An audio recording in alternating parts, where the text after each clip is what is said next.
BJP के उम्मीदवार लल्लू सिंह के व्यवहार को लेकर अयोध्या के लोगों के मन में बड़ी नाराजगी है, जिसे बीजेपी ने नजरअंदाज किया। इसके अलावा चुनाव से ठीक 6 दिन पहले भाजपा का एक नेता सत्येंद्र पांडे, उन्होंने बीजेपी छोड़ी और बीएसपी ज्वाइन कर ली।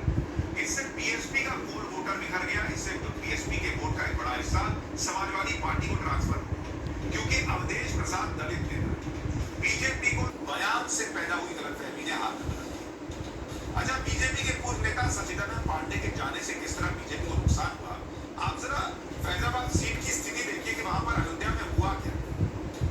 जो फैजाबाद की सीट है, वहां पर जो सपा कैंडिडेट है अवधेश प्रसाद, इनको कितना वोट मिला? एसपी कैंडिडेट को 5,54,289, 53,943 और बीजेपी कितने वोट से हारी?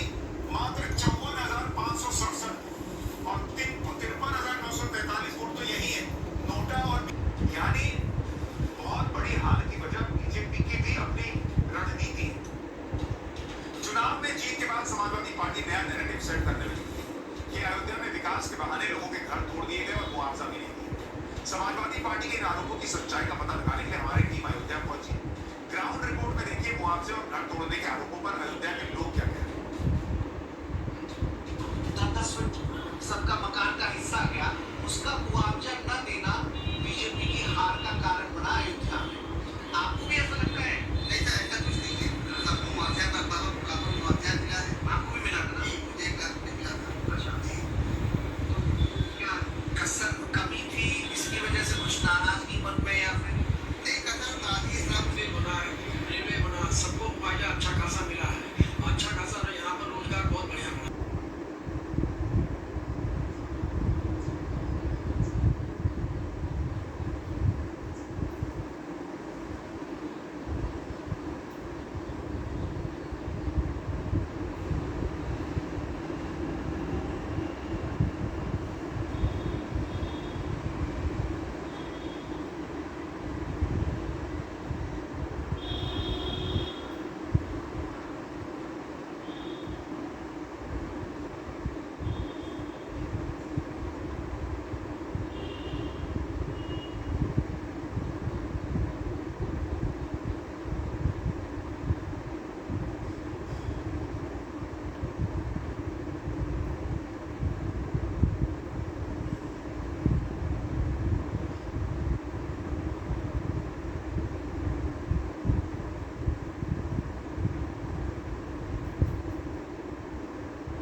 शर्म आनी चाहिए। वो हर बार कुछ ना कुछ नई ऐसी टिप्पणी कर देते हैं जिससे कि किसी भी समाज को हाथ नहीं होना चाहिए।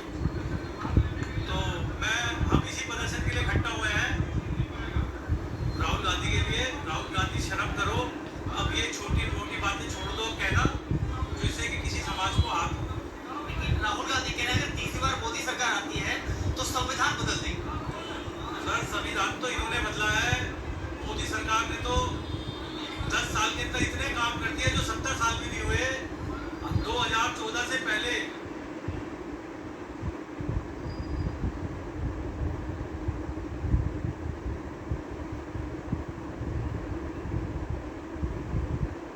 ऑक्टोबर ते 3 नोव्हेंबर पर्यंत दिवाळी आहे आणि आपल्या विधानसभेची मुदत जी आहे ती 26 नोव्हेंबरला संपते आणि नियम असा आहे की विधानसभेची मुदत संपण्याच्या पूर्वी किंवा त्या दिवशी नवीन विधानसभा बसणं गरजेचं आहे। या तांत्रिक माहितीमुळे असं दिसतंय की दिवाळीपूर्वीच महाराष्ट्र विधानसभेची निवडणूक लागण्याची शक्यता जी आहे ती वर्तवली जाते आणि पटाके फुटणे, प्रचाराचे पटाके फुटण्याची शक्यता वर्तवली जाते।